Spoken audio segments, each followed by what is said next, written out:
قد يسرنا القرآن للذكر فهل من مدكر. بسم اللہ الرحمن الرحیم. السلام علیکم ورحمۃ اللہ وبرکاتہ. خواتین و حضرات، میں ہوں عبد الماجد حسینی. رمضان کے مہینے میں تمام مسلمانوں پر روزہ رکھنا فرض ہے اور اس کے تمام رولز کو بھی فالو کرنا اس کے لیے ضروری ہے، تبھی اس کا روزہ ہوگا، ورنہ روزہ نہیں ہوگا. اس سے پہلے میں نے بیان کیا تھا کہ جان بوجھ کر اگر کوئی شخص کھاتا پیتا ہے تو اس کا روزہ ٹوٹ جاتا ہے. اسی طرح سے کوئی شخص اپنی بیوی سے ہم بستری کرتا ہے، جمع کرتا ہے، تو اس کا روزہ ٹوٹ جاتا ہے. اور اسی طرح سے کوئی شخص جان بوجھ کر قے کرتا ہے تو اس کا بھی روزہ ٹوٹ جاتا ہے. آج میں آپ کے سامنے چند دلیلیں پیش کروں گا جس کے اندر اللہ کے رسول صلی اللہ علیہ وسلم نے ان لوگوں کے لیے رعایت رکھی ہے جو لوگ بھولے سے کچھ کھا لیتے ہیں، اس کے ذہن میں بات نہیں رہتی، بھولے سے وضو کرتے ہیں، وضو کرتے کرتے آخر کے اندر پانی پینے کی عادت ہوتی ہے، ڈائریکٹ پی لیتے ہیں، ایک دو گھونٹ اندر چلا جاتا ہے، فوراً یاد آتا ہے ارے میں تو روزے سے تھا. اس شخص کا کیا حکم ہے؟ تو اس سلسلے میں آپ یہ یاد رکھیں کہ اللہ کے رسول صلی اللہ علیہ وسلم کی حدیث صحیح بخاری کے اندر حدیث نمبر 1933 موجود ہے. حضرت ابو ہریرہ رضی اللہ تعالیٰ عنہ اس کے راوی ہیں.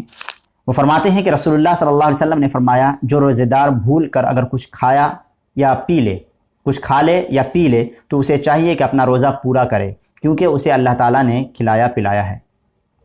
تو اس حدیث کے اندر بالکل واضح ہے کہ اللہ کے رسول صلی اللہ علیہ وسلم نے فرمایا اگر کوئی شخص بھول کر کچھ کھا لے یا پی لے تو کچھ کھا لے، جیسے ہی یاد آئے اس کو اسٹاپ ہونا ہے.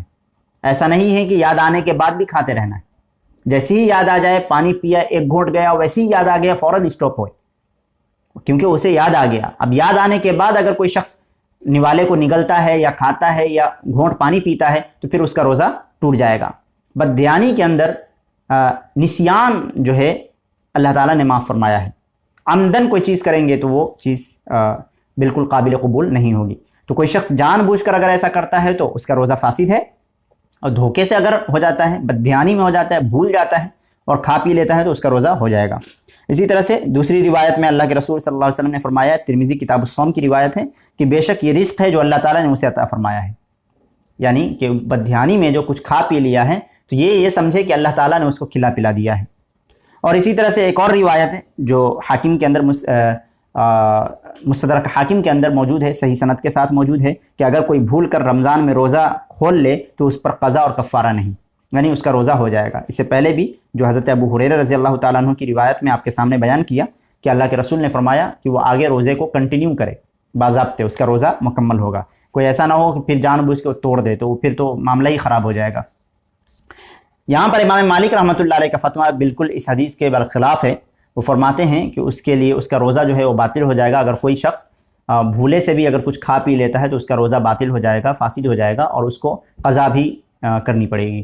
لہٰذا یہ جو ہے صحیح حدیث کے بالکل خلاف فتویٰ ہے. لہٰذا یہی راجح ہے کہ کوئی شخص کھا پی لے دھوکے سے تو اس کا روزہ ہو جائے گا. مجھے امید ہے آپ حضرات کے سمجھ میں بات آ گئی ہوگی. پھر بھی کسی طرح کا کوئی سوال ہو تو کامنٹ کریں، انشاءاللہ تعالیٰ میں جواب دینے کی کوشش کروں گا. آپ حضرات سے گزارش ہے کہ چینل کو سبسکرائب کر لیں اور ویڈیو کو لائک کر دیں، اپنے دوستوں احبابوں تک شیئر بھی کریں تاکہ ان کو بھی قرآن و سنت کا علم ہو. اور کسی بھی طرح کا کوئی سوال ہو تو کامنٹ کر لیں. السلام علیکم ورحمۃ اللہ وبرکاتہ.